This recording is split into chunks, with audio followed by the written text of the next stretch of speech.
we are using the time that we have in this month. So again, good morning, good afternoon, and good evening from wherever you're joining us from today. It's a good Thursday. I hope everyone is doing well. We are really glad that you are able to join us today for Global Compact for Migration webinar series, in which we are unpacking the 23 objectives of the Global Compact for Migration, and in trying to understand what is happening in the different spaces and bringing this conversation to this to participants coming from various regions on issues that are of global concern. And we are really glad to be, and when I say we, I mean the Cross-Regional Center for Refugees and Migrants, CCRM, the Global Research Forum on Diaspora and Transnationalism, GRFDT, the International Institute for Migration and Development, IIMAD, Metropolis Asia Pacific, and Migrant Forum in Asia. So these are the organizing members, organizations that are running the certificate program under which this webinar series is hosted. And I am from GRFDT. I'm one of the vice presidents from the Global Research Forum on Diaspora and Transnationalism. And my name is Patty Sianga Knudsen. I will be your moderator for today's session. So today we're looking at Global Compact for Migration objective number 15, that is access to basic services.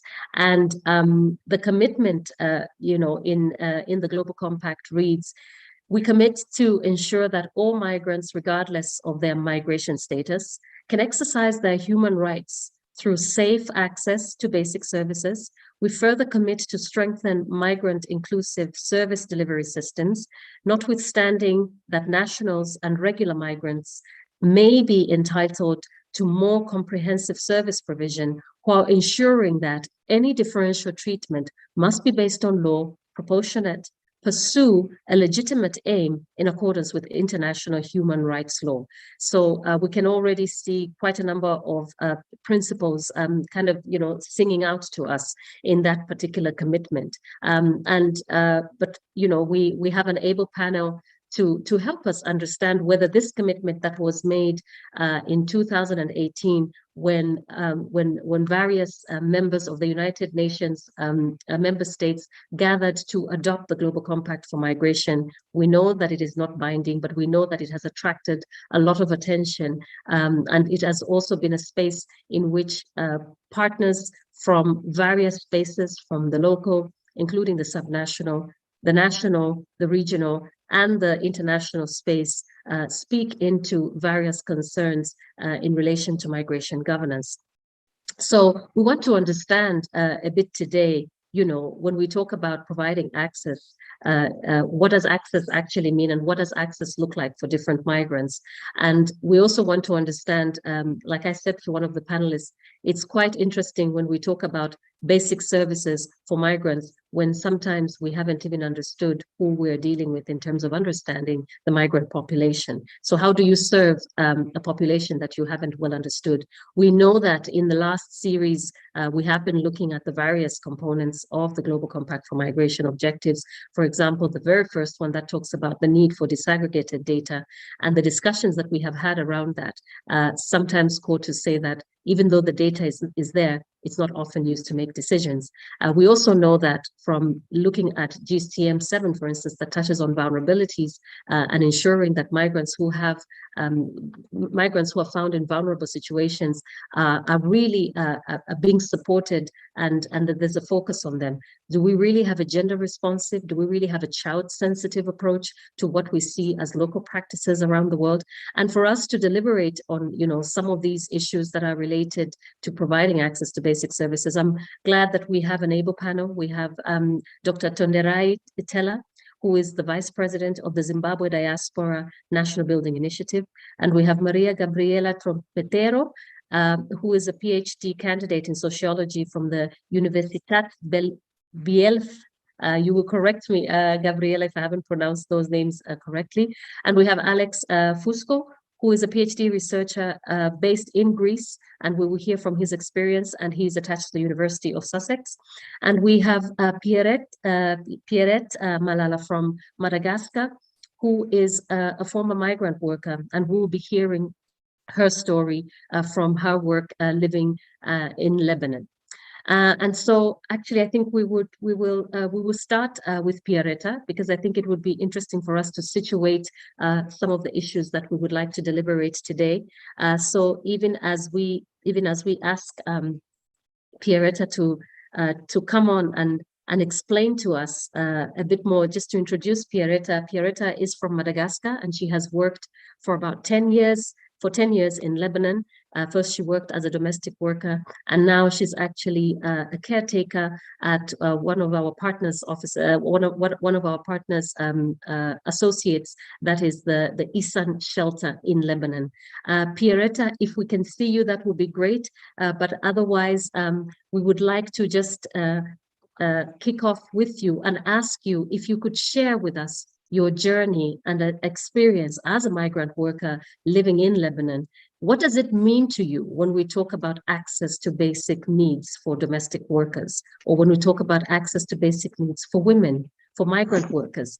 How does that look like in your eyes compared to how other nationals, so how, for instance, Lebanese workers and also other foreign nationals who are working in Lebanon? And maybe you can also tell us a bit about what you've seen around both documented and undocumented migrants. Pierrette, over to you. Hello, everyone. I am Pierrette from Madagascar, and I have been in Lebanon since 10 years now. I work as a domestic worker, and now I am working as a shelter caretaker at Insane Association. Personally, I didn't have any problem with my employer when I was work with them. But personally, I didn't. Personally, I have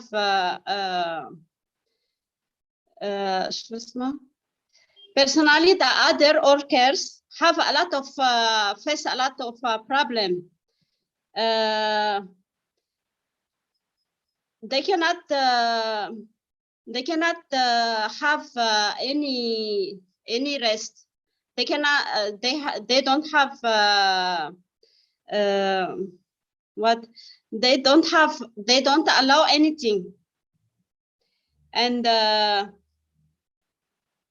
especially in terms of access basic need, they don't have access to decent food, the time for sleeping, no day off, no rest, and not allowed to communicate with their parents. And even they didn't sleep nicely. Some of them, they're suffering a lot. They beat the employer. The employer, they are beating, they deport them, they make abuse them. They never let them to have any kind of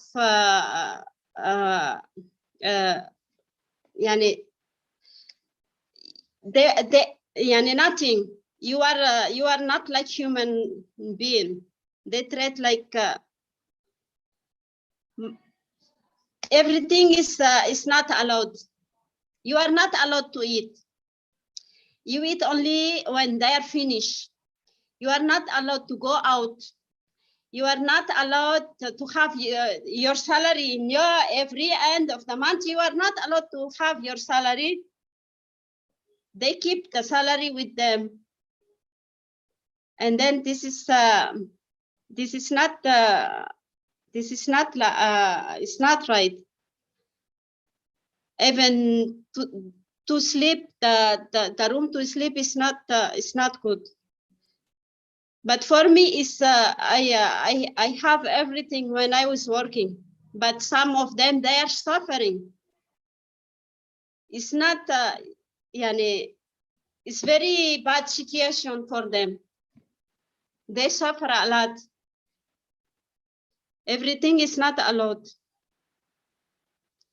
And this is, I think this is not, it's not right. Yani, they need someone who can help for them. The situation is very bad in Lebanon. This is the one I see. This is the one I see, and many girls is like this. Many girls. Mhm. Yes. Mhm. It's not- Pierretta, do you think it's quite different for, let's say, Lebanese domestic workers in your eyes? Is it different from, let's say, girls coming from Uganda or coming from Madagascar? Is that very different from women and domestic workers rather coming from different countries, from the Philippines? Is that treatment in your eyes? Do you see that different? And also, when you talk about the difficulties that you see, the fact that salaries are being, somebody's holding the salary, the fact that somebody has to decide when you eat, how do they cope? What is the kind of coping that you see from some of the interactions that you have had? How are people managing? How do they manage with the situation? Yeah,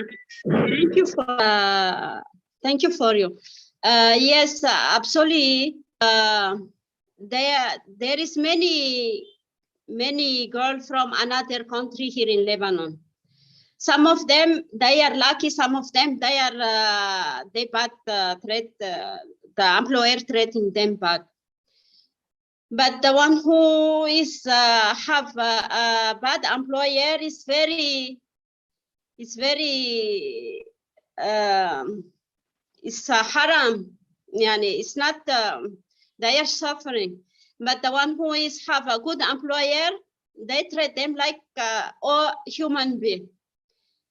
Some of the girl, for example, Ethiopia, Philippines, Sri Lanka, there is a lot. Some of them, they go out, they have a day off, they make party, they are wearing nice.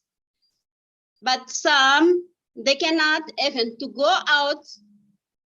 There is no way to go out, no way to eat. Even they will eat, they will, they have limit to eat.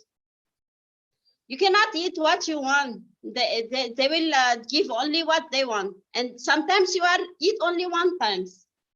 Only one time. And it's not allowed. And you cannot even call to your parents. It's not allowed. If you try to tell, I want to call, they said it's not allowed. This is not in the contract. It's not allowed. And then you must pay if you want to call to your parents. How to do this one? You come here from very far from another country just to come here to find money, and then you must pay also your to call your parents. You must pay your food if you want. If they allowed also to pay to buy, but some they not allowed because you cannot go out.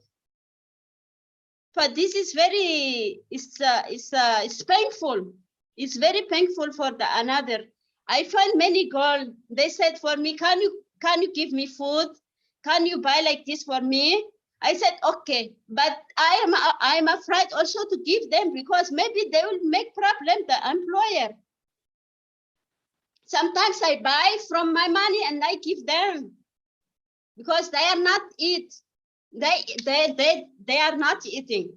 They eat only, and then I buy the something that they can eat. For example, mortadelle like this, the something that they can eat because they cannot cook also. If they will see cook, why you cook? From where the money like this? So this is not allowed. This is not allowed. The situation for this girl is painful. The other, for the girl who have a nice employer, it's like it's nice. And then also the domestic in Lebanon, we are not allowed to have baby. We cannot make family in Lebanon. It's not allowed this side. It's not allowed. If we have baby or family here, they will deport us because they said you come here for domestic, not for have family. So you are not allowed for this one. We are not human being. The human being is not like this. Only you come here to have to work 24 hours and then to prepare us food, to serve us. Not you don't have right another things. So it's very sad the situation for the other girls. The one who has, the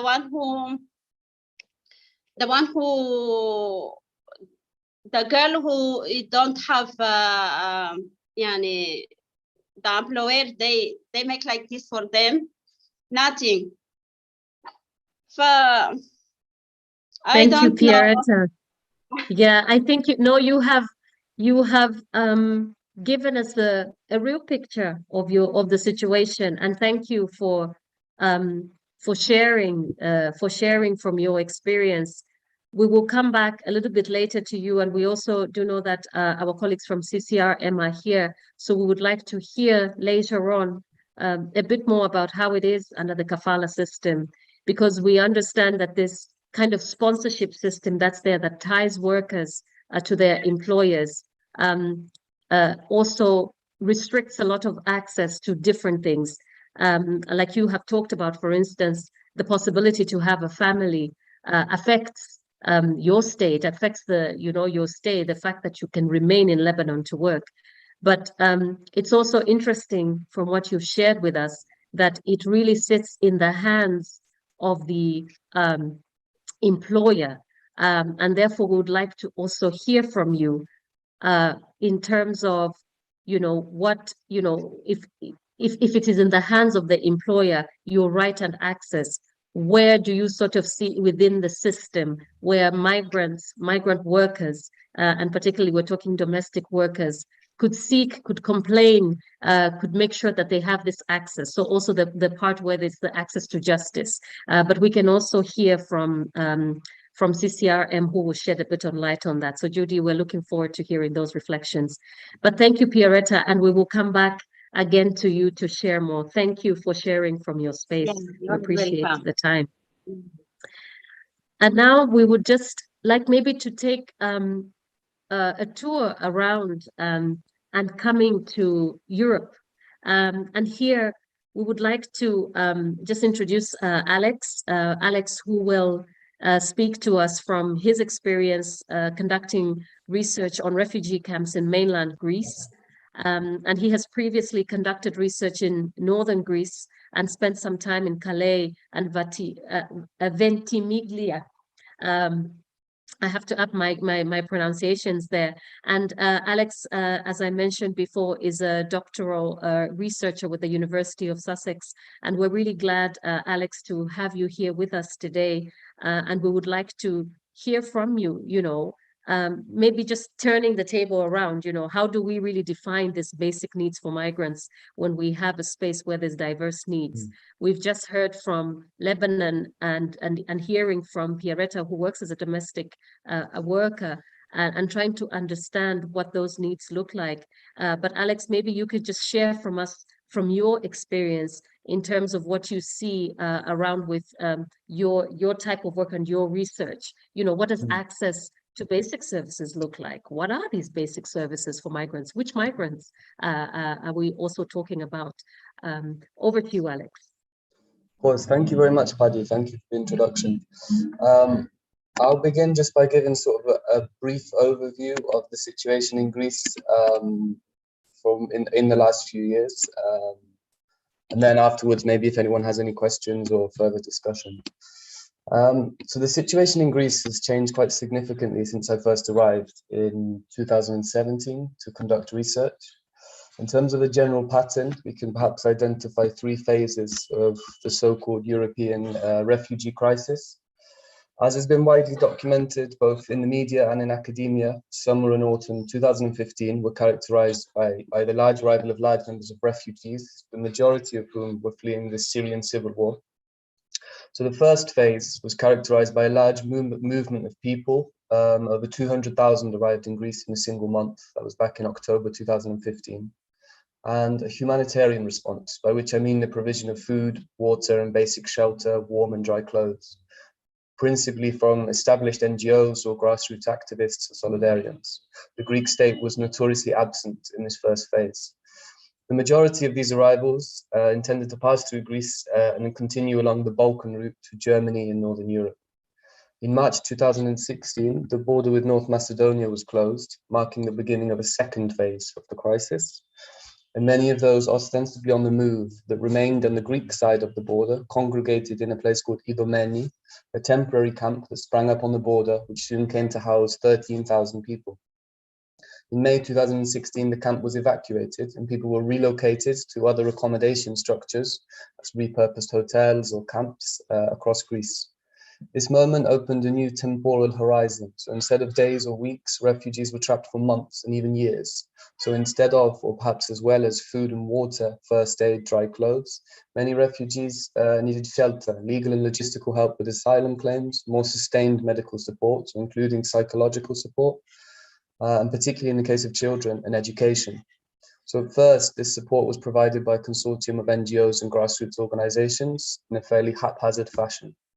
As I mentioned before, the Greek state provided very minimal support. In terms of education provision, for example, during the first months after the border closure, different grassroots projects were active in different camps and indeed in the cities, responding in a fairly ad hoc manner to the needs of the refugees they encountered. So slowly, the Greek government began to act and started registering children for enrollment in state schools. So from my own research in Epirus in northern Greece, by mid-November 2016, in line with the Greek government policy, afternoon lessons, known as reception classes for refugee children, began. So children were taught in Greek state schools between 2 o'clock and 5 o'clock in the afternoon by teachers appointed on a temporary and part-time basis. So problems still persisted, such as slow recruitment, failure to provide transport for the children that were living in camps. But these obstacles, as well as opposition from certain locals and far-right groups, were eventually overcome.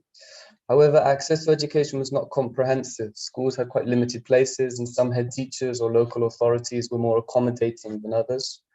So it's quite difficult to find precise figures for this period, but according to UNICEF in 2019, the estimated number of refugee and migrant children in Greece was 37,000, and only a third of those, so around 12,800, were between 4 and 17 years old, were enrolled in formal education during the school year 2018-2019, just to give some idea of the numbers of people we're talking about.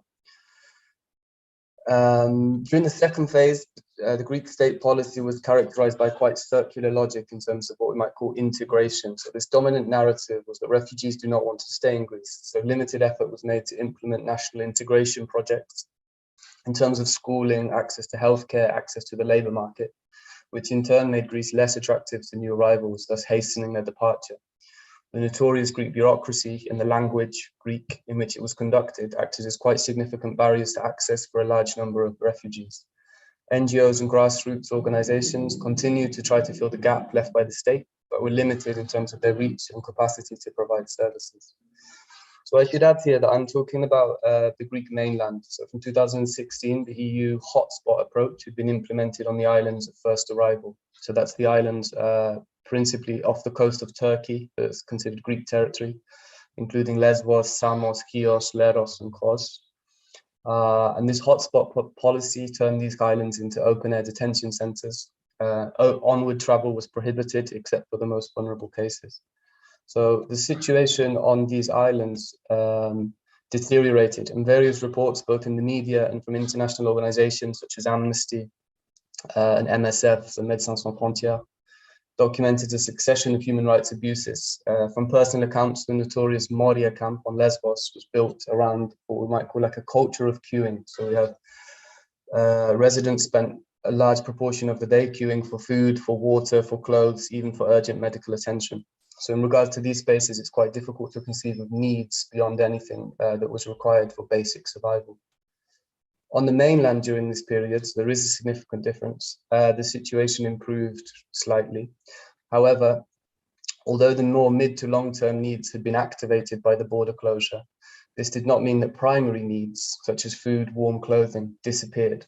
So in Athens, social pharmacies, social kitchens, and other projects continued to provide these services and to conduct food, clothing, and sanitary product distributions, both in the camps and in the cities. The third and final phase, I would just like to mention, begins with the election of the right-wing New Democracy Party in summer 2019. Successive waves of repressive measures followed, from the exclusion of refugees from state healthcare provision by limiting access to AMCA, which is a Greek public health insurance, to exceptionally harsh measures placed on refugee camps in mainland Greece from the beginning of the COVID pandemic. So due to these measures, children in camps were often unable to attend school, even when the schools reopened for Greek children. So the combination of excluding NGOs from the camps and the cutting of the UNHCR-funded cash card has led to people once again going hungry in the mainland camps. So I'll just draw that's just a kind of brief overview of the situation in Greece. If I don't know if you want to do questions now or questions slightly later, feel free to. Alex, thank you. I think we can take on some questions a little bit later, as we will, try to just comprehend what's sort of happening. And I think it's been really interesting to hear about,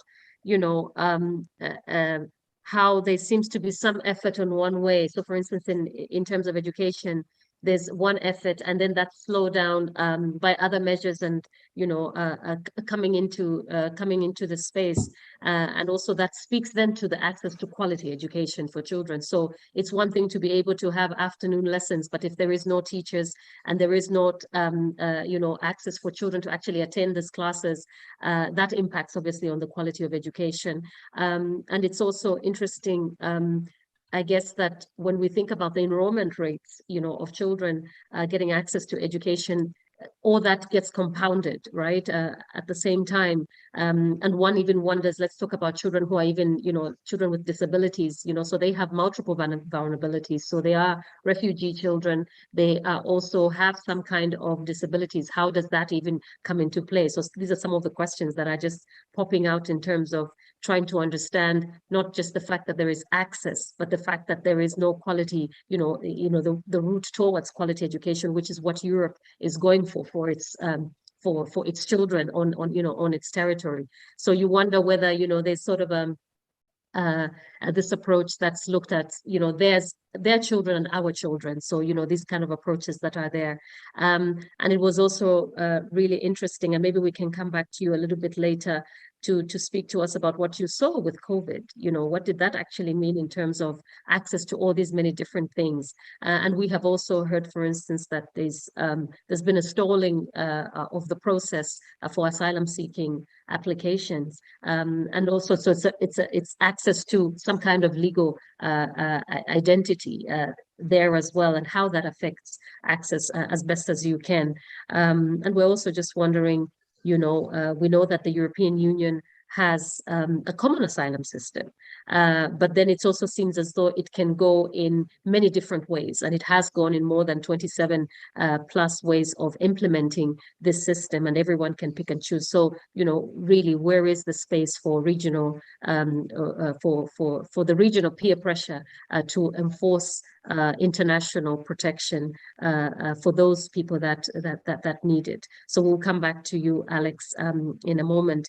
And we thought just to, as we make the tour de table around our panelists, just to introduce Maria Gabriela, who is a PhD candidate in sociology, and she will be speaking to us around Colombian migration, so particularly looking at the regularization of Venezuelan migrants in Colombia. And we're really happy that Maria could join us today to give us, you know, a snippet into this region as well, which is really interesting for us. And by introduction, Maria is, she holds a bachelor's degree in translation and interpretation from the Central University of Venezuela, and a master's in Inter-American Studies from BL University. And she has worked on various academic projects looking at mobility of the youth in Europe, as well as on world politics. She has interned at the Migration Policy Institute in Washington, D.C., where she had the opportunity to work with the Observatory of Venezuela at the Universidad del Rosario, Bogota in Colombia. And so her research focuses on migration and refugee regimes, forced migration, migration governance, and other aspects that look at processes of categorization of mobile persons. Maria, we're really happy that you could join us, and, you know, understanding that you've done some very interesting work, but maybe before you even zoom in, to tell us about what access to basic services looks like for migrants in Colombia, and you know, zooming into the regularization of Venezuelans. Just situate us a bit and tell us a bit about the geography and profile of Colombia. You know, how can we sort of understand the different aspects there? We understand that it's, you know, migrants in transit. We also understand that it's a place of destination, and it's also an origin country, but also just situating, you know, and trying to help us understand. Colombia also plays a very important role, as it has already signed up the GCM. So, and you know, just trying to understand if this objective really serves the purpose that it was intended for migrants in the state. So we just let you go ahead and share with us your intervention. Gabriela. Thank you so much for the invitation, Patty. It's a pleasure for me to be here today with you. Yeah, Colombia is a very interesting case. As you said before, they signed the Global Compact on Migration in 2018. And before this Venezuela migration crisis for the stage, Colombia was mainly an origin country due to economic crisis and violent conflicts. However, since 2015, and as a consequence of the humanitarian crisis in Venezuela and political instability, Colombia has received in the last 5 years over 1.8 million Venezuelans and over 600,000 Colombian returnees, because Colombians used to migrate to Venezuela, and due to this crisis, they are coming back to Colombia. And these 1.8 million Venezuelan migrants and refugees in Colombia represent roughly 5% of the Colombian population.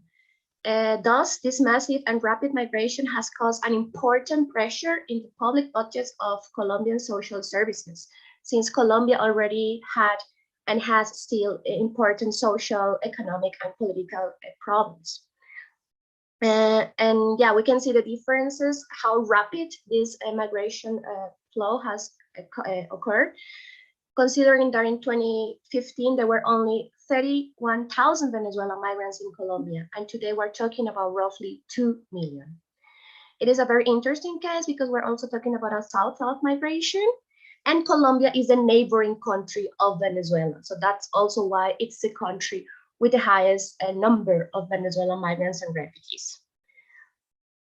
Also, Venezuela migration is today the second largest forced migration after Syria, with over 6 million migrants and refugees for a while.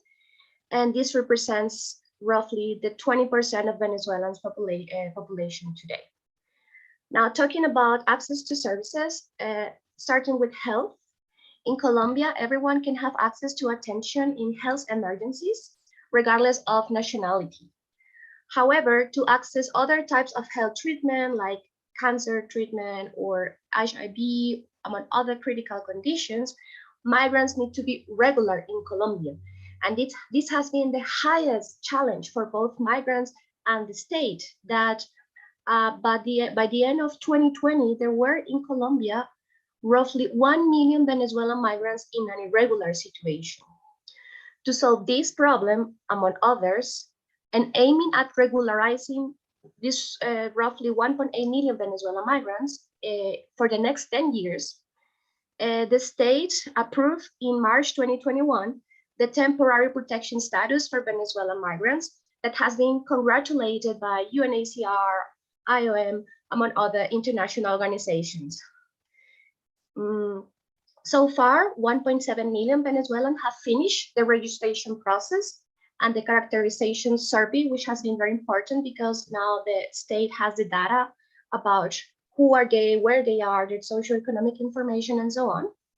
But only 258,000 persons have gotten this card, like this ID card that show that they are already in this regular situation. Talking a bit about education, in Colombia, all children and adolescents have access to basic education, regardless their migration status. Nonetheless, there have been other challenges for them to have access to this right. For instance, it has been announced that at some public schools, children that still do not come with this new regularization card cannot have access to school. And also for some migrants in a very highly vulnerable situation, socioeconomic barriers make harder for them to send children to school. And during the pandemic, the difficulties were strengthened since many migrants' children could not count with the necessary devices to access classes online. And Venezuelans in an irregular situation cannot write the secondary education exam, so it's very hard for them to keep their education careers and go to university and so on. Talking a bit about housing, Venezuelan migrants in Colombia have faced different challenges to have access to housing services. First of all, there has been some xenophobic reactions in which some landlords do not rent them a house just for being Venezuelans. Xenophobia is not so hard in Colombia like it is, for example, in Chile right now or in Panama, but there has been some xenophobic reactions already. And this has been said by many Venezuelan migrants. And also during the pandemic, many migrants could not keep paying for the rent and they were evicted. And this is the reason why some of them were forced to come back to Venezuela. So the pandemic really strengthened all those difficulties for Venezuelan migrants in Colombia. And when it comes to access to labor, Venezuelans in an irregular situation are not allowed to work.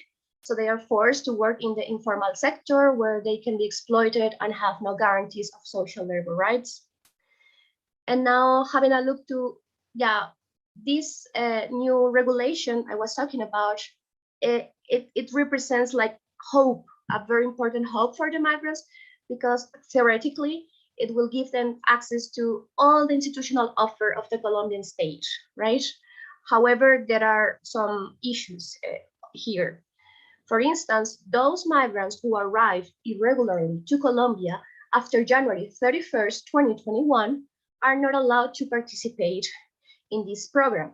And the crisis in Venezuela continues, which means all those who arrive in Colombia after this date are now in an irregular situation. And the only option they have to have access to rights is applied to the refugee status, which is very dire in Colombia. This number of irregular migrants is also very significant because it is very hard for Venezuelans to migrate with a passport, since passports are really expensive for them. So many people are still migrating in an irregular condition. Also, refugee applicants that obtain the card have to renounce to the refugee application. This has been denounced by many human rights advocates, since these people are basically forced to apply to this alternative permission to protection, let's call it, to stay. So this might have some problem for them. And as I was saying, the expectations about this permission are quite high. So many of the migrants are really hoping to get this card, and they think they will get bank credits, they will find a job, they will be able to open a bank account. However, I'm not sure if the Colombian society in both the public and private sector will really engage with this card. And it's been already documented that, for instance, some banks are not allowing Venezuelans with this card to open a bank account. So inequalities will for sure persist, even though, of course, regularizing 1.8 million migrants, it is already a huge positive migration policy. Yeah. Gabriela, it's been really interesting to hear from your reflections from from your research work, but also just giving us a picture of what a policy decision that is obviously exemplary in terms of the move that Colombia has taken to regularize Venezuelan migrants, given the very difficult situation that Venezuelan migrants are in. So while a door has been opened to Colombia in a way that they'll be regularized, it's sort of also interesting to hear what the processes will be. I mean, you've talked about 250,000 of the huge number that still has to be regularized. And that also tells us that there's actually a delay in a lot of ways in terms of access. So the fact that we've got a big policy measure sitting that can get a lot of congratulations for the migrants to feel this, it takes quite some time.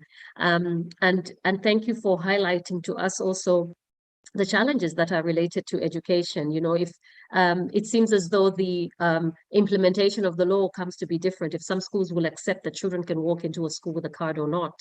And also talking about health, how, you know, the fact that it's just not the basic services that you need, but it's also for, you know, migrants that may be in need of secondary health care, which is also primary, which would be saving their lives. So cancer treatment, like you talked about, not having access to that, and also being locked in a country at the same time. We're wondering what the coping mechanisms would be for some of these, you know, from what you have heard. What are the coping mechanisms to not having this access? For instance, for those who would need medical attention, are there some partnerships or civil society organizations out there that are helping some of these migrants? Even for education, you know, do you see sort of more community schools coming up? You know, what is sort of the arrangement in the transition? As people are going to get this, their children will, you know, will get access to these cards, or rather their families will get access to these cards. And also really interesting to hear your sharing of the fact that there is no space in the formal sector, that then migrants enter into the informal sector, which is a whole different topic on its own. And we know the kind of challenges that even citizens have in sort of thriving in the informal sector. But this is what remains available then for migrants. So, you know, how do they navigate also that system? So it would be interesting to hear from, you know, a few examples. Maybe you don't have to cover all. We're really delighted that you're here with us and you're sharing with us. And later on, we'll also be hearing some reflections from the Americas shared by Professor Camelia, you know, talking also more about the wider space of, you know, dealing with migration, dealing with migrants, or rather supporting migrants and ensuring access. So thank you, Gabriela, for sharing this. But maybe you can come back to us with some reflections a little later on. We're going to take a bit of a turn in our conversation and approach access to basic needs from a diaspora point of view. So we're really privileged to have Dr. Tendarai Tella, who's the Vice President of the Zimbabwe Diaspora National Building Initiative, which is an Apex organization. And he would tell us a bit more what the organization does. But this introduction is important because I think we should, you know, we see the different hats that he carries. He's board chair of various committees. He has a keen interest in activities that bring together Zimbabwean communities in the United States. So he's based in the United States and working together with US-based Zimbabweans to build community structures for the communities there. By profession, he has worked in the ICT sector, specializing in telecommunications and information technology, both in the private and the public sector. And before moving to the United States, Dr. Tella, he spearheaded the computerization of the Zimbabwe National Archives, which is as well as the postal services and many other interesting projects that he did back home in terms of looking at, you know, data management. And so we're really happy to have him here joining us. He has also, he's an entrepreneur owning various businesses in transport and in the health sector, and he loves to serve in communities where he is resident, in terms of to support improving of lives of others by connecting people and resources. Dr. Tella, we are really happy that you could join us. We know it is super early for you, but we know that we couldn't have been able to dwell into this topic on Global Compact for Migration, on access to basic services for migrants, without talking about an important part of that population. And I know it's a bit of a chicken and egg story when we talk about migrants and diaspora, but we know that I think you can speak a little bit wider, even beyond diaspora. So we just wanted, to hear from you, from your engagement with the Zimbabwean community in the United States, but also in your capacity in providing support to Zimbabwe diaspora organizations. We wanted to understand how can the use of, how can regular migrants such as diaspora and migrants who are in a regular status rather, how can those migrants be used to shape an agenda that will provide access to human rights for all migrants, regardless of their legal status? So whether migrants are regular or irregular, how does diaspora or how do regular migrants come into this picture? And maybe you could also situate us and talk to us a bit about also some of the challenges that you see for regular migrants to access basic services. Dr. Tella. Thank you, Paddy, for having me, and it's a pleasure and an honor to be speaking on this forum. I appreciate the opportunity to share my experience personally and both from an organizational point of view. I represent the Zimbabwe Diaspora Nation Building Initiative, which brings together Zimbabweans from all corners of the world. What we're trying to do is to see how, as diasporans, we can join hands and encourage each other to do what is right to one another in the spaces that we occupy, and also to see how we can impact the nation where we come from, which is Zimbabwe. So that's what Zimbabwe National Diaspora Nation Building Initiative stands for, and what we intended to do and what we're thriving to do as an organization to bring together all those Zimbabweans in all those spaces around the world. As for my experience and the diaspora, Zimbabwean diaspora out here, I live here in the United States, and we have both legalized and non-legalized immigrants of Zimbabwean origin, not only here in the United States, but in the UK, in South Africa, in Asia, in China, and all over the world from our interaction with our communities there.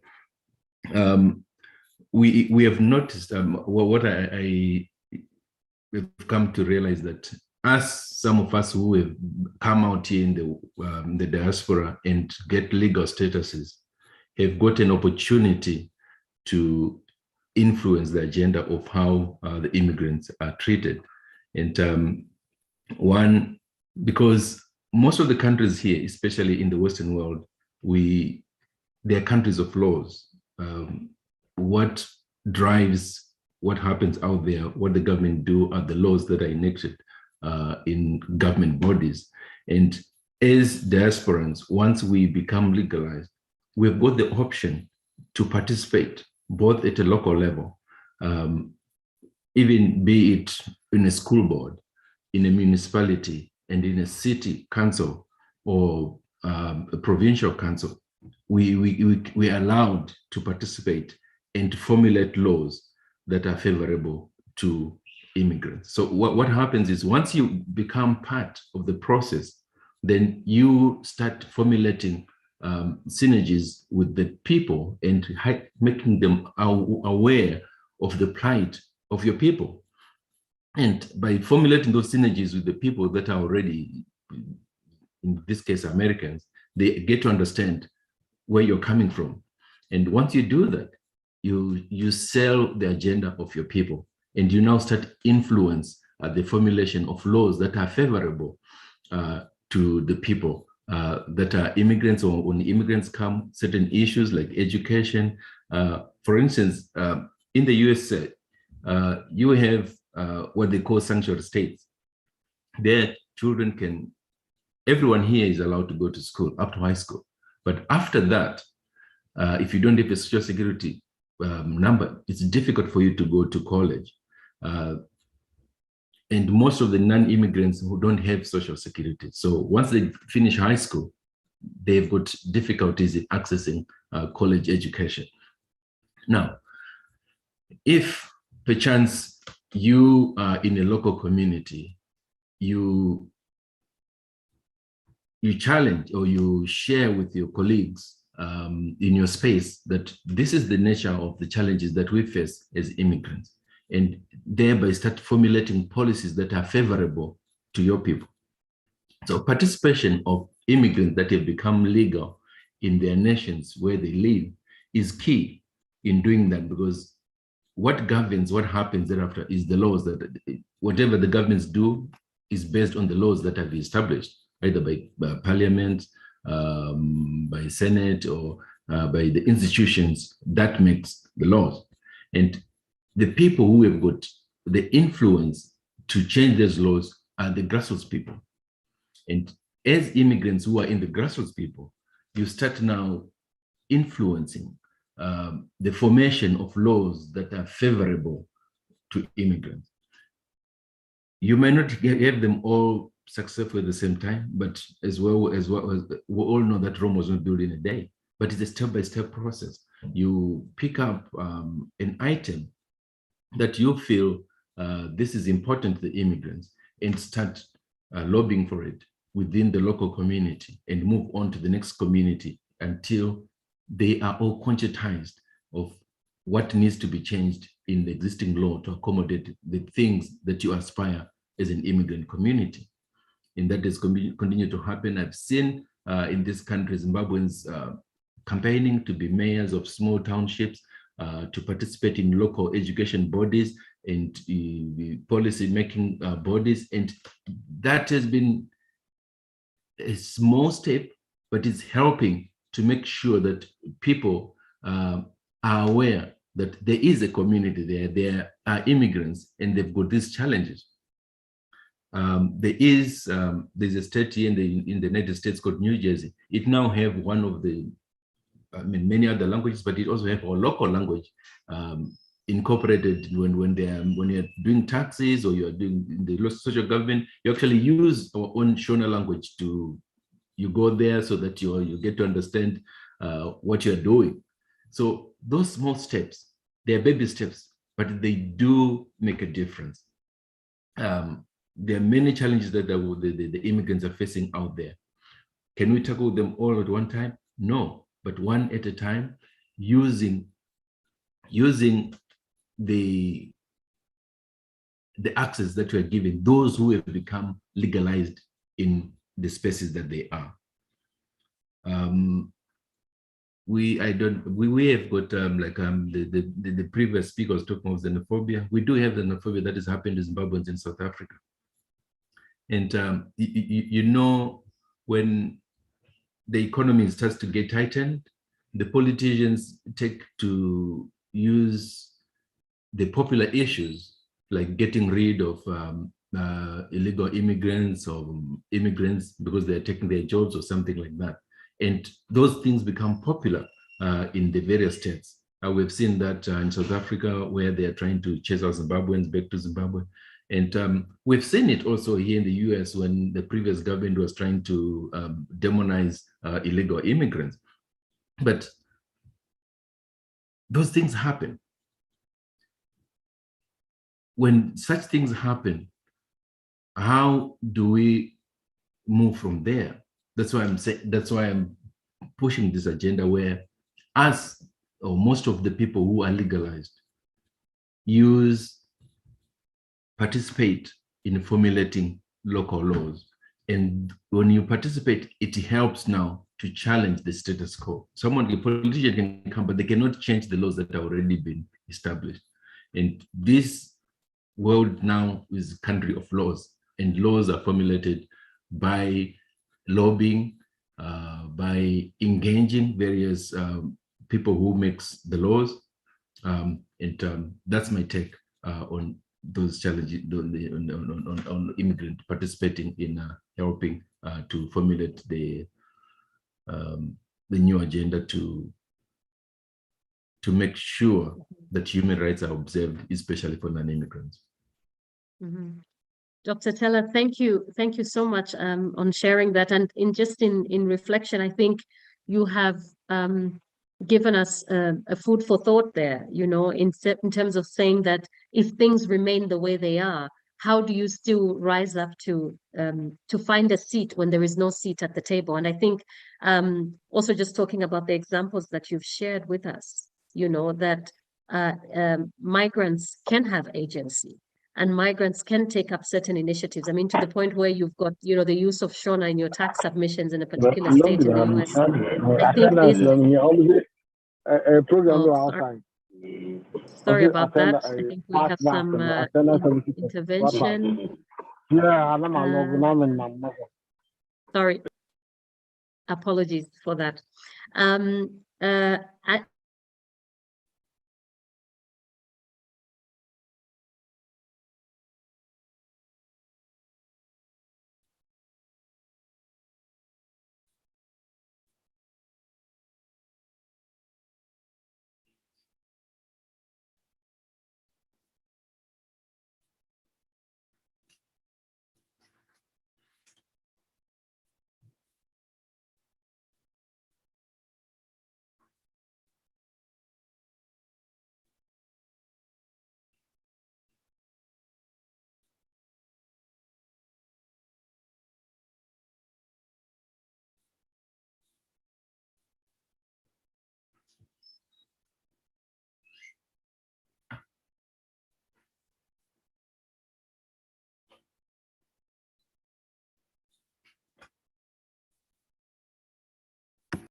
Sincere apologies, colleagues. I have my internet dropping on one device, but it's good. And now you probably will be able to see me double, but in a bit, I'll be able to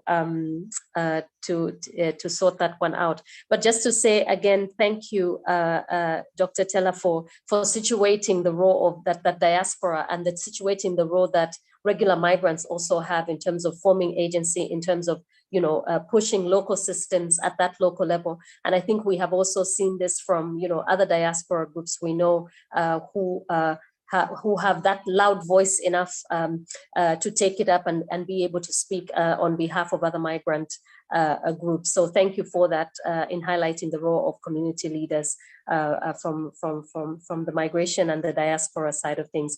We will be coming back to you with some further questions. I think what will be interesting for us to hear more is also how do you sort of see the combined effort of different diaspora? So let's say, for instance, we know that the Indian diaspora has kind of gone quite far and wide in terms of even engaging in political systems in various spaces. And I'm also thinking of the United States, where not just in public sector, but we're also talking about private sector, you know. So how is that connection between other diaspora groups? So, you know, this transnational way of working together, and what also is the role of diaspora organizations from a different function. So let's talk about maybe, for instance, women-based organizations or faith-based diaspora organizations. You know, how do you sort of see that role in terms of them promoting or advocating for better access to services for migrants? And also a tricky one for you, you know, how do you rope in the discussion under undocumented migrants, you know, and what kind of challenges do you sort of see when you want to position this?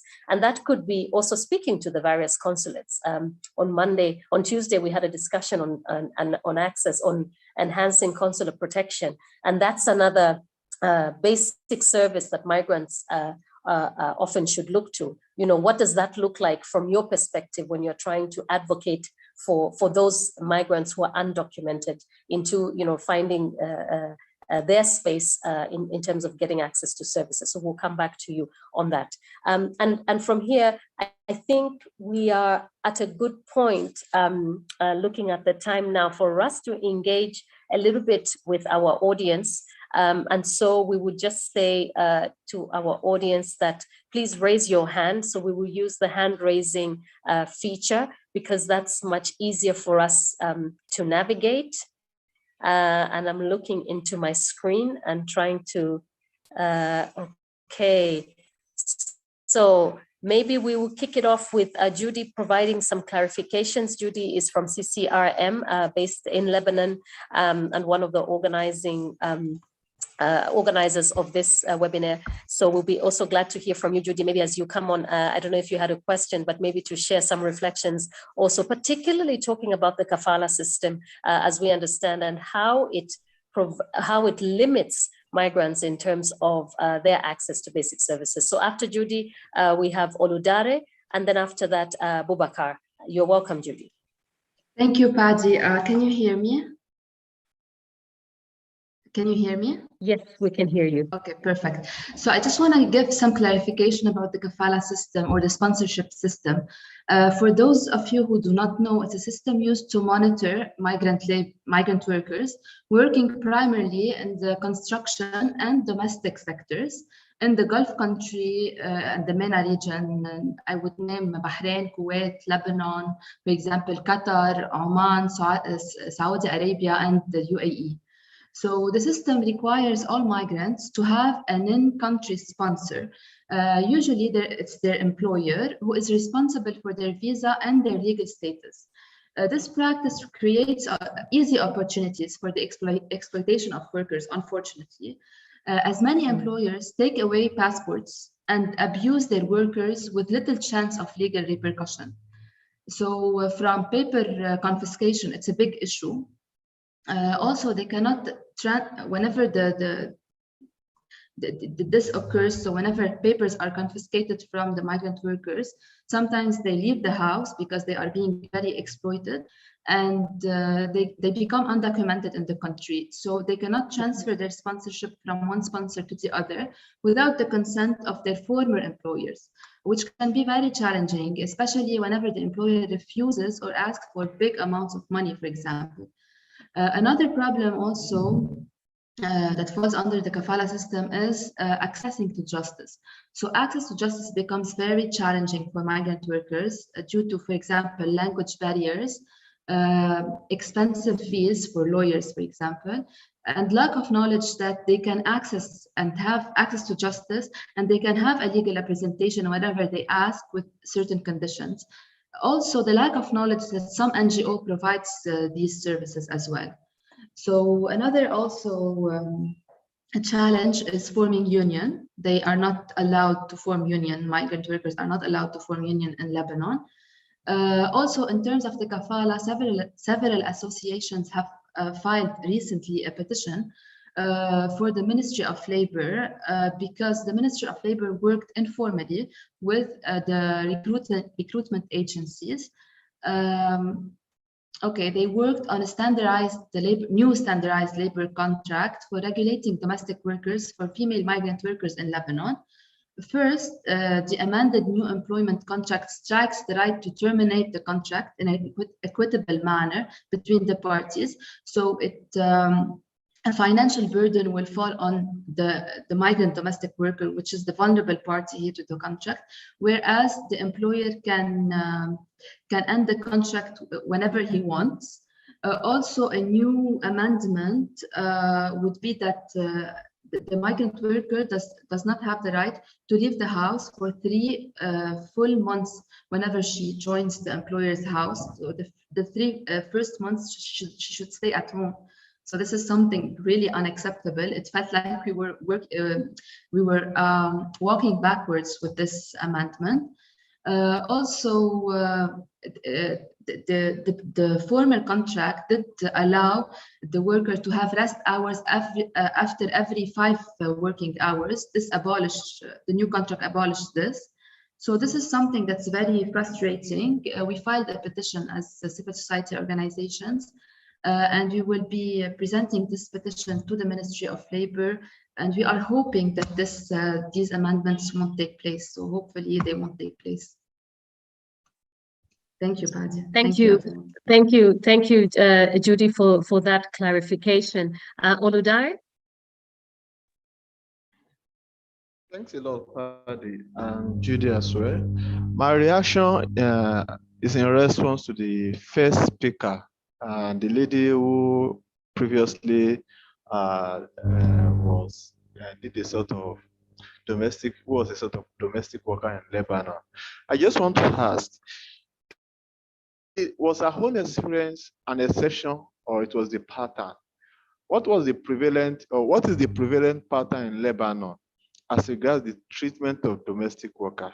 Because I live in Nigeria here, and the things we have been getting, especially those who are from Nigeria who are working as domestic workers, either in Lebanon, Oman, or Saudi Arabia, it's been torrent of woes, tears, and anguish. I just want to ask her, is our own experience, was our own experience, was it the norm, or it was an exception, or it was the pattern?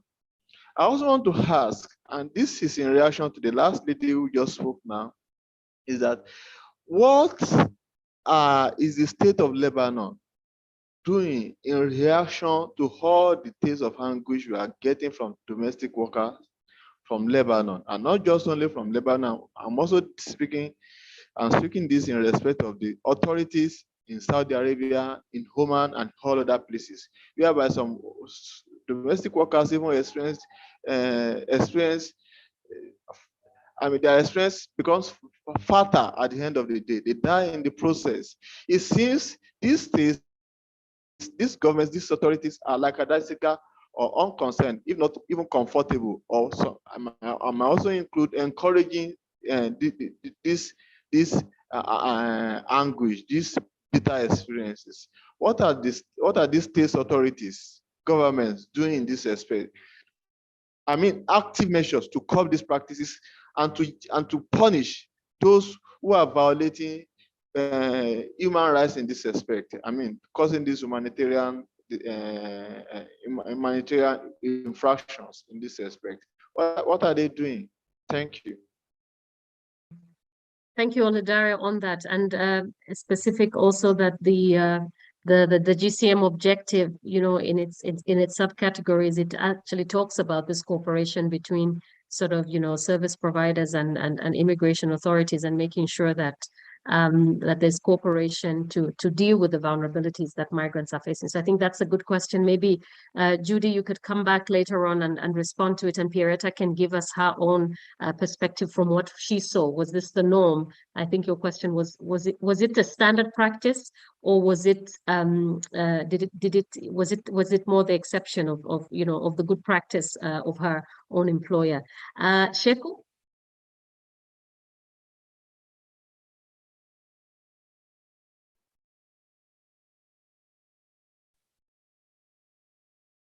Sheku, go ahead.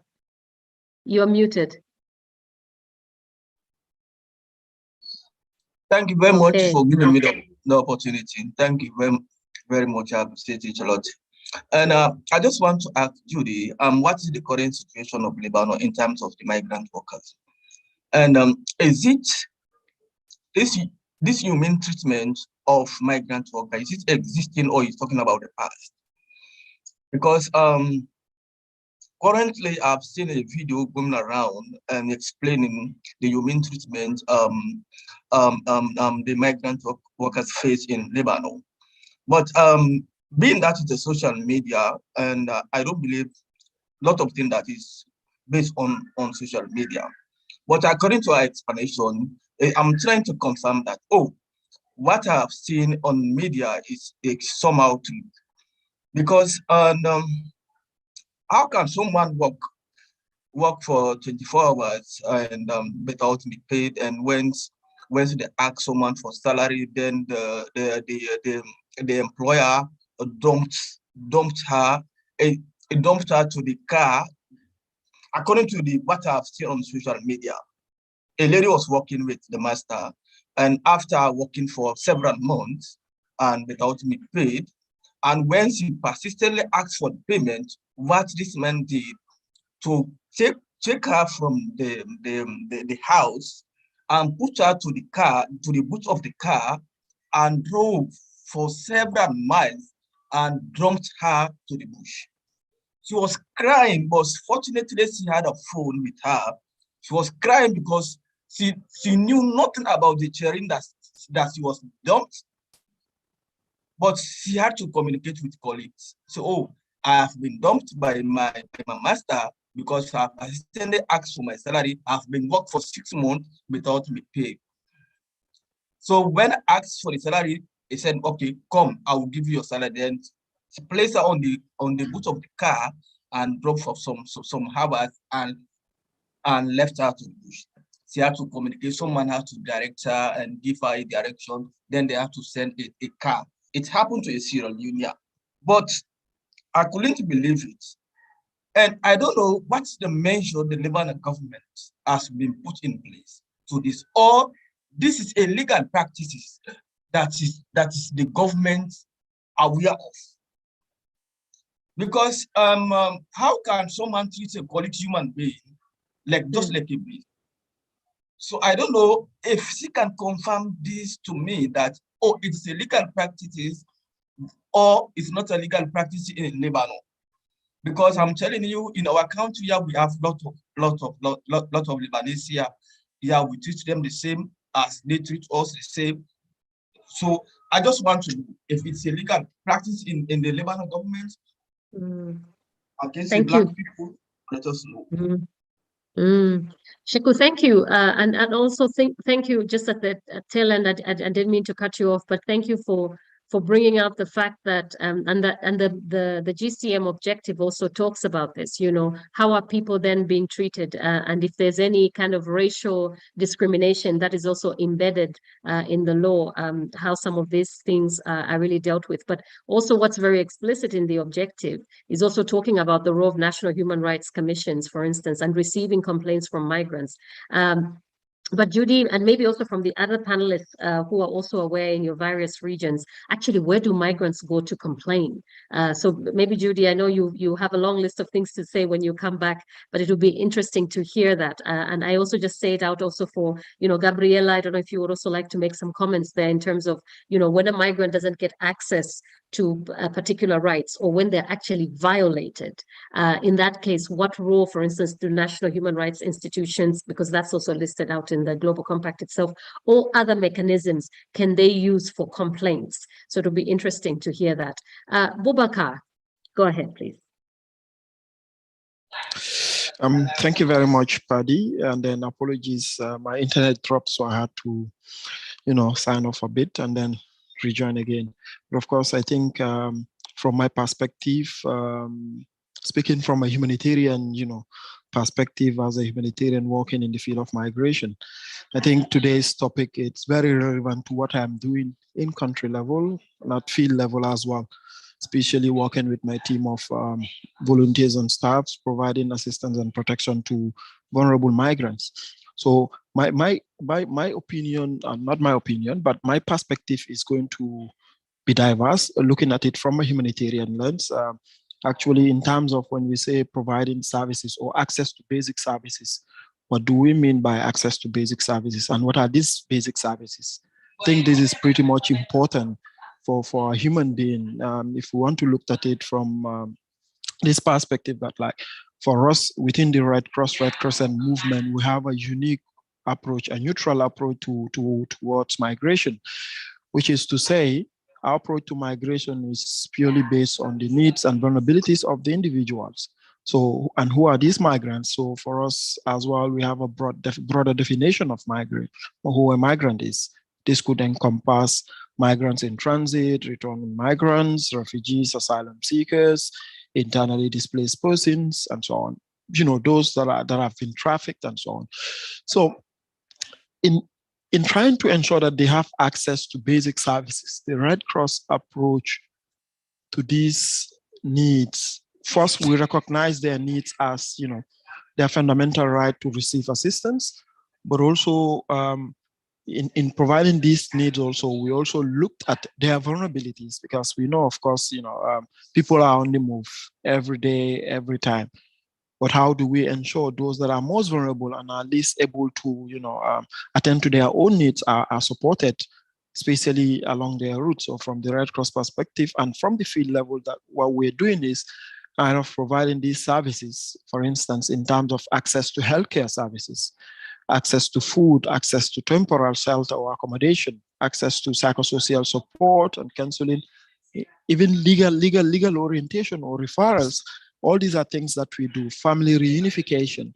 All these are things that we do to ensure that, migrants, regardless of their status, are able to access these services while they're migrating. And this doesn't only stop at, looking at migrant workers in country level, but we're also looking at transit migrants who are transiting the Gambia, for instance, as I am from the Gambia, and then also returning migrants who have been returned either, voluntarily or involuntarily, but owing to their vulnerabilities, the Red Cross, provides assistance and protection to these individuals to be able to ensure that their human rights are being upheld as well. And also, in terms, especially in terms of healthcare access in the Gambia, I think it's quite a unique experience. A national, yes, both a national and a non-national would be able to access healthcare services. But of course, a non-national would pay, let's say, a little bit, 200% more than the national. For instance, if a national is paying $100, a non-national will pay $200 to be able to access healthcare services. But with the services that we're providing from the Red Cross, vulnerable migrants are able to receive healthcare access free of charge, and then the Red Cross will be able to foot this bill, and as well be able to receive feeding, clothing, hygiene kits, and so on. So in essence, just to ensure that, the focus does not only stay on, migrants in Lebanon, or let's say domestic workers, but also migrants who are actually transiting other countries, migrants who are also returning back to their own countries, are able to receive all these sort of services that are being provided to ensure that they have the necessary protection services in country level. So just to share a bit of a background as to what we do in terms of providing protection and assistance to migrants in terms of access to basic services. This is what we do, what we're doing in the Gambia, and then I think it's quite an experience. Similar project or approach is being taken in other West African countries, let's say in the Sahel region, in Senegal, in Mali, Burkina Faso, Niger, are all providing such kind of services to migrants, whether they are transit migrants or returnees. In fact, host population who are hosting migrants are also receiving healthcare access support from us, and then as well in terms of hygiene kits and clothing. So just to ensure that, we do not create that animosity in terms of migrants, between migrants and their host population. So thank you very much. Boubacar, thank you for zooming us into the Gambia and also trying to understand, your definition there in terms of basic services. And I think you brought us back full circle to what we were talking about when we started, to say, how do we define basic needs when we haven't even defined the group of migrants? When we talk about even regularization, you've talked about, things that are also related to family reunions, for instance, that for a group of migrants, for instance, that Dr. Tella is working with diaspora members, that becomes it's a different whole set of questions from where he's sitting, from where you are. And for instance, for those who are probably sitting within Europe, let's say, the kind of challenges that one would face, but also zooming into breaking down the groups of migrants that we'll be talking about, and migrants in transit remain a critical group that also need to have access to basic services. I think the COVID pandemic was a good demonstration of how we have to take this also very seriously in terms of providing healthcare services to all migrants and removing the discrimination that is happening in the health sector towards migrants. At this point, I think it would be good for us to hear from Professor Camila Tigao, who is one of the vice presidents of GRFDT, but is also based in Mexico, and she has done a lot of work and research on migrants, predominantly from Mexico to the Americas.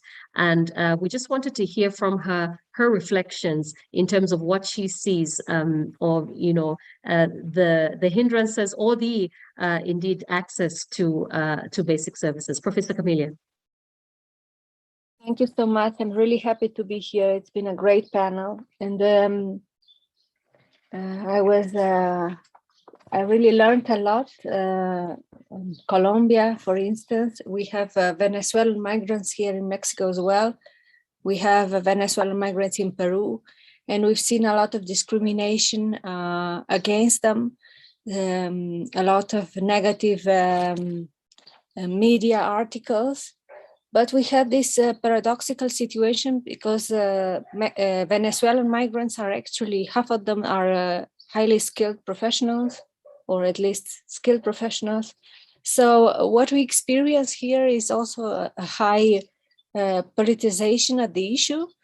Like some people deny that there is a Venezuelan crisis at all, because they believe it's all made up by the neoliberal government, so to say. And when we had political manifestations against the Venezuelan crisis, people going to the embassy, some of them said, oh, these people don't know what's going on. The Venezuelans really are living well, you know, including from the government. There is this perspective that there is no crisis.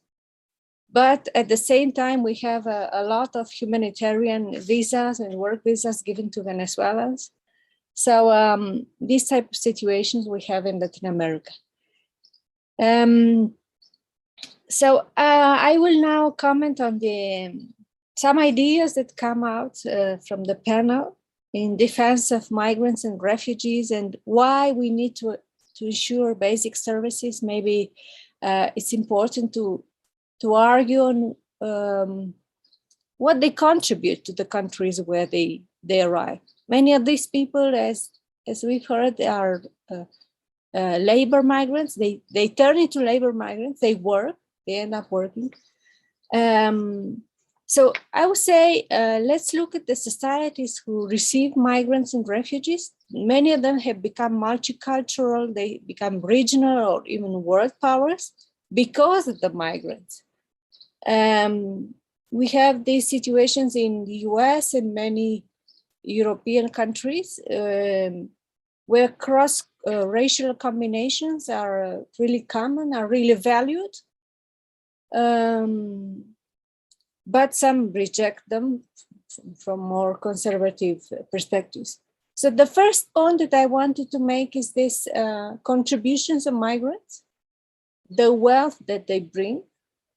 Like one refugee writer from, she is half Palestinian, half Egyptian, Randa Jarrah. She was saying, everybody in the US is half and half.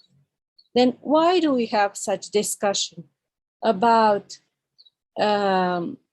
migrants and refugees when we were migrants ourselves at some point? So this writer is really nice, and she says, Gerard, well, everybody here is half and half, and she would wake up at night, she would say, oh, it's really so bewildered. She was bewildered to see that she's in a country that doesn't get attacked by any other country. So the trauma that refugees and migrants get in their way is further emphasized by discrimination, by children not going to school. When children don't go to school, we have perpetuating the vulnerability across generation, because the children will become undocumented migrants at some point. So this is really a serious issue, and I would say education is maybe as basic as the other the other rights that we talked about. The second point that I wanted to make, if I have time, is on the lost cost to the countries of origin. Let's remember that there is this double or multiple belonging of migrants. And in the 60s, we have a very tough discussion on brain drain, but nowadays we've updated that with care drain, agricultural drain, any type of drain, because any migrant has some skill. And this is important to reconsider in the context of my anti-migrant vitriol against migrants in Western countries. So again, migrants contribute to the societies of destination at the cost sometimes of the countries of origin. Now, okay. The other thing is, I know we are, maybe we don't have so much time. The other thing that I wanted to comment on is emphasize this existence of undocumented migration that is created by law, as we've seen. Many scholars have pointed to the fact that by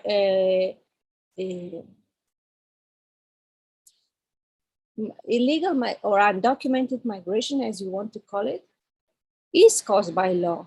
Because if there are law restrictions, there are undocumented migrants. If we didn't have those restrictions, we didn't have undocumented migrants. People would just cross borders. So the problem lies many times in the migration systems and refugee systems of the countries of origin that produce these undocumented migrants, and putting the conflict between economic and political needs. While there is a need in the markets and business for migrants, politicians sometimes deny it, or they create laws that cause the people to be underpaid. Lastly, we've seen this crisis, the recent crisis, and we see that every time there is a crisis, migrants become more vulnerable. We've had a lot of crises recently.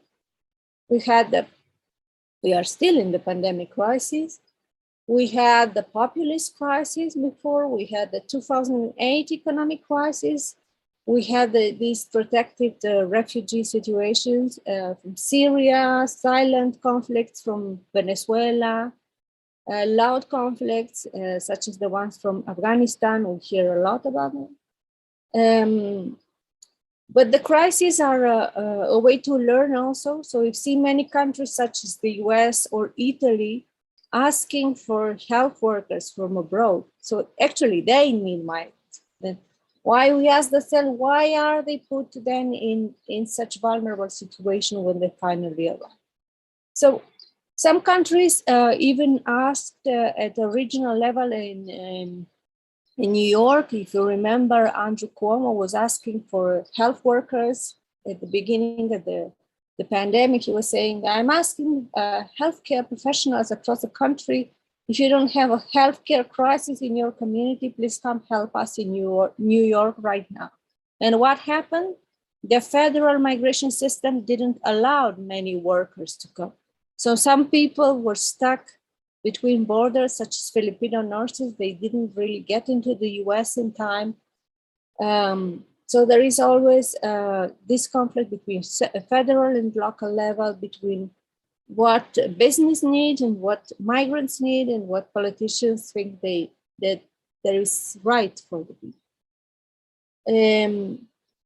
There is also a learning process between countries, which can be good or bad. Like during the crisis, we've seen the populist crisis, one of the crises.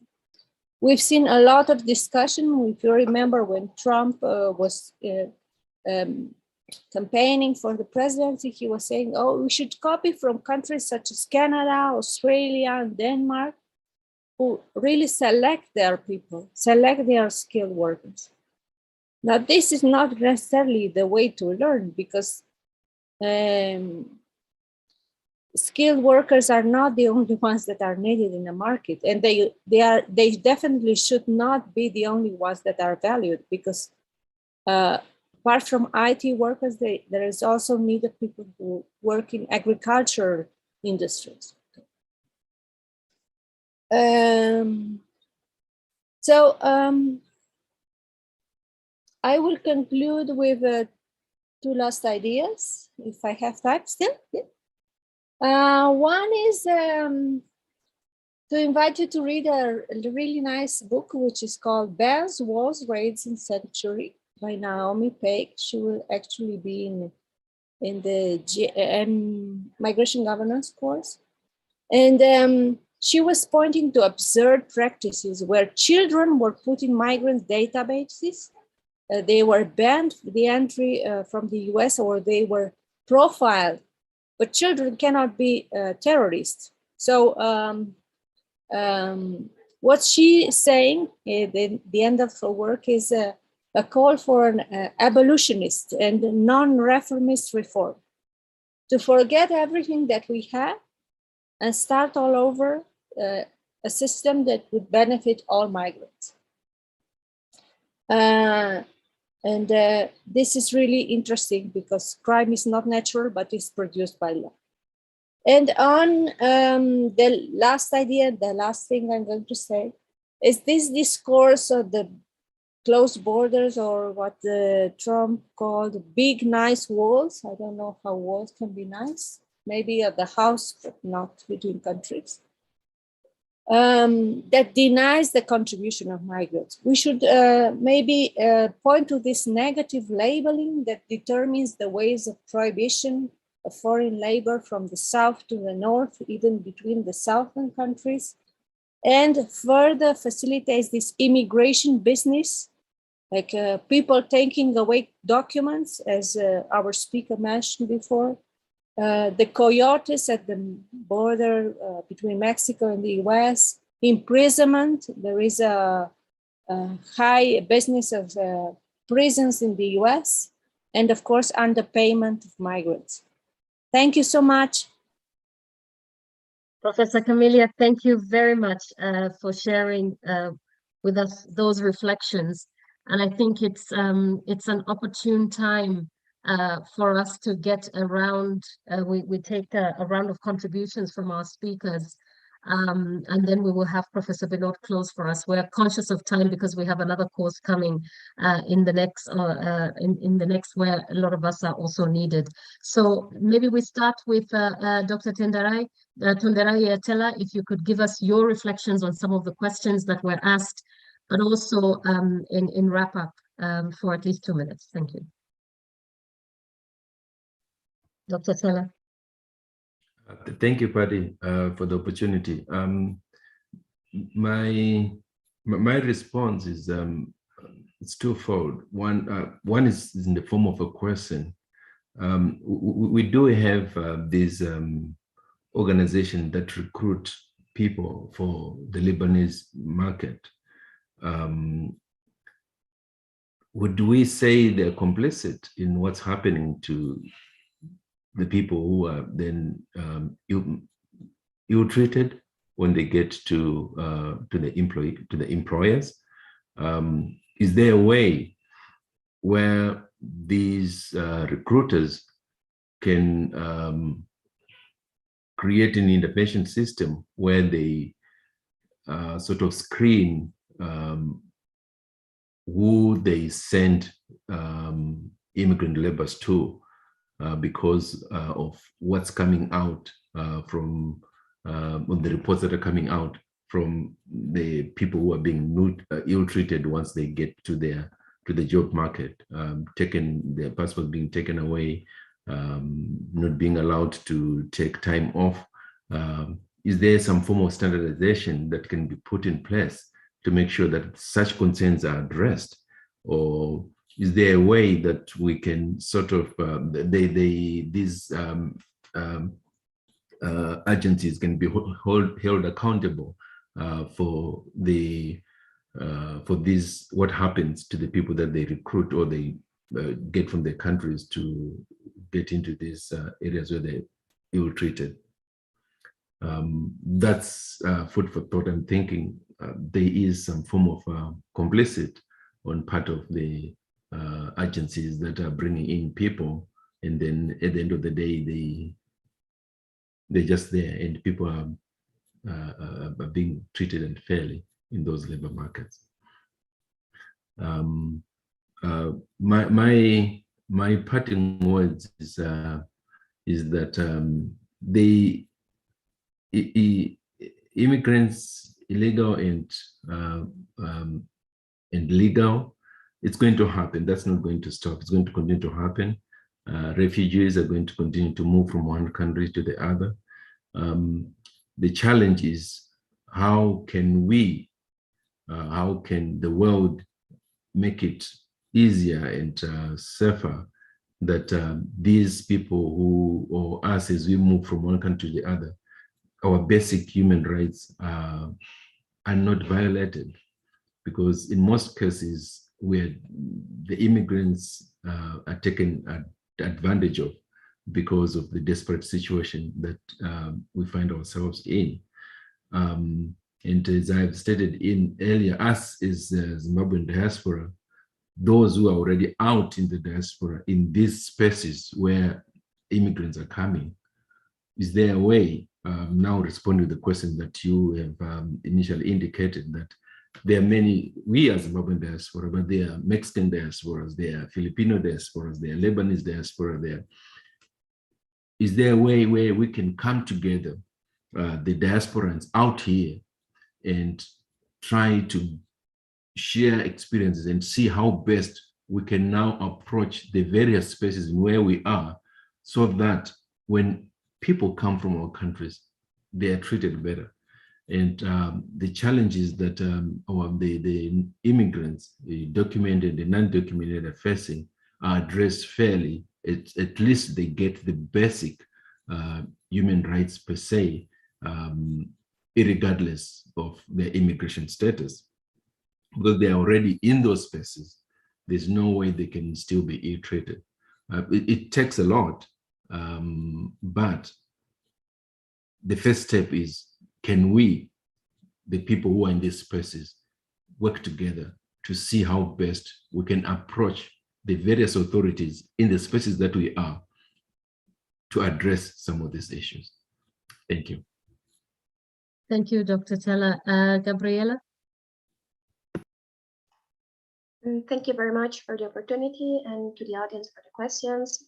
Yeah, you asked me how migrants in Colombia are then coping.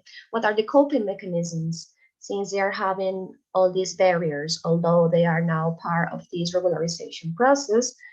Well, those who cannot be part of this regularization process and, for instance, have cancer or HIV or one of these very critical conditions, they are then applying to the refugee status, which is actually very dreadful in Colombia. They get a document, and with this document, while they wait for the final response, it cannot work. And to get the final response, it can take 2 or 3 years. So yeah, the refugee regime in Colombia is actually very dreadful. So, and the other strategy is just stay irregular.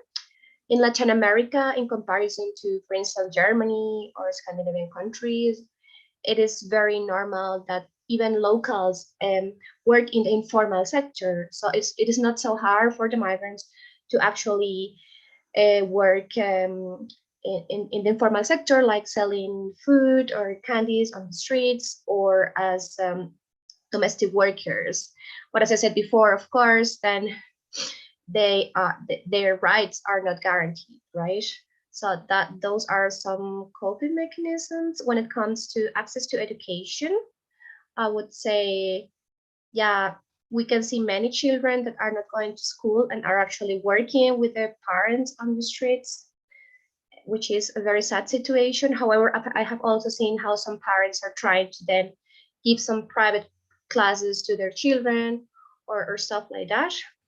And when it comes to the question of where are the migrants raising their voices about their barriers? And here I think a very important actor is actually NGOs, and the work that NGOs have been doing in Colombia since the beginning of the crisis, because they already had their strategies to work with internal displacement people. I didn't mention, but Colombia is one of the countries with the highest number of internal displacement people due to the violent conflict. We're talking about 8 million people. So the NGOs were already settled to help migrants when it comes to access to health services, to food, among other social services. So they have played a very important role in order to help migrants and also to raise their concerns. We see different departments of law in different universities in Colombia who are, for instance, raising the barriers migrants are facing, different reports by NGOs, among others. So I would, as a final conclusion, I will really point out the role that civil society has played in Colombia to somehow help migrants when the state has not managed to give them access to social services. Gabriela, thank you.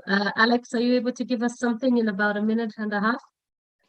Yeah, of course. I'll be as quick as I can. Thank you very much. Some really interesting contributions. I just wanted to say, I think from my side, there certainly seems to be this something of a disconnect between whether it's like considered or unconsidered, between the situation on the ground and the theoretical, or perhaps not theoretical, perhaps in terms of, this relates more to what Dr. Taylor said, this idea of these countries, or this idea of countries of law.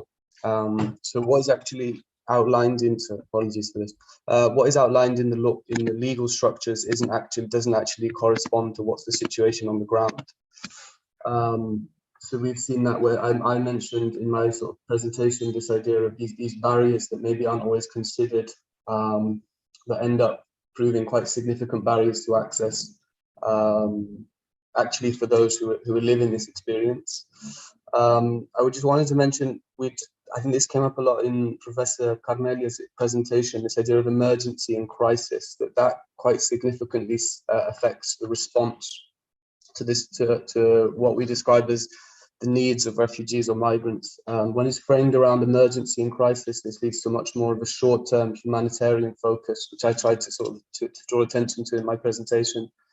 A kind of, okay, this is the short-term needs, for example, food, water, short-term shelter and clothing, which can sometimes actually detract from more mid to long-term needs, which relate more to, as we mentioned, like longer-term psychological support, integration, various aspects of integration, access to the labor market, access to healthcare.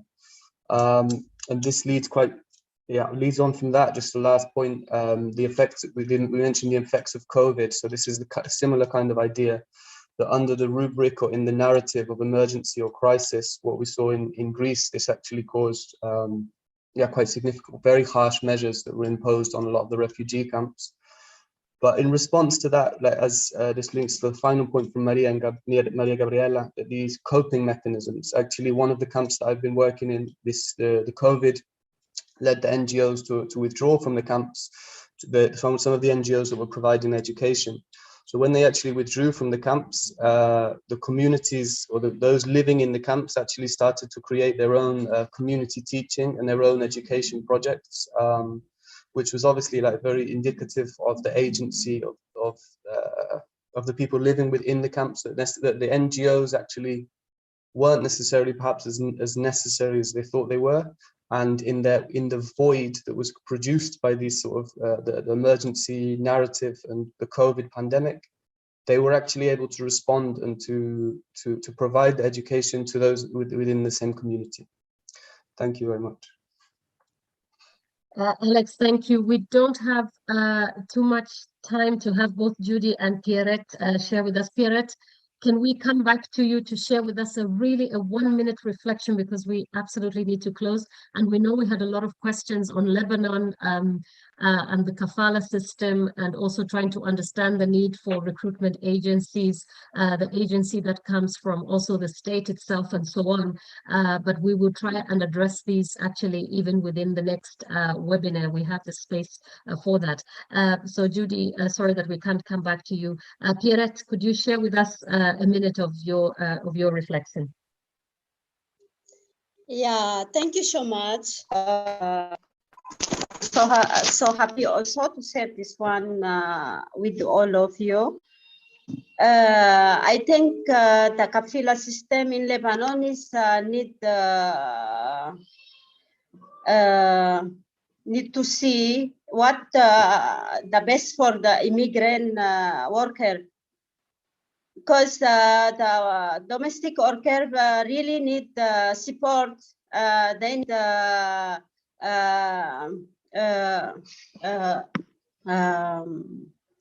help for how to get our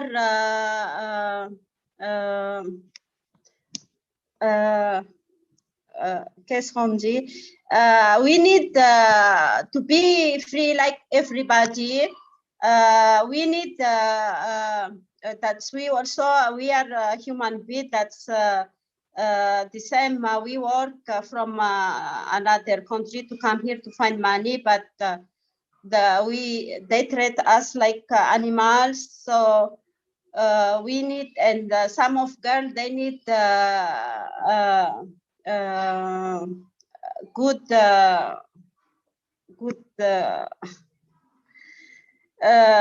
what I will say. Sorry. We need really support from I don't know, from government, or someone can help to have our rights. Because in Lebanon there is no right. We don't have right here. No, we nobody can give us our right. So thank you, Pierrette. this is the one we need. Yeah, you are welcome. So yeah, this thank is you so much. Yeah, thank you.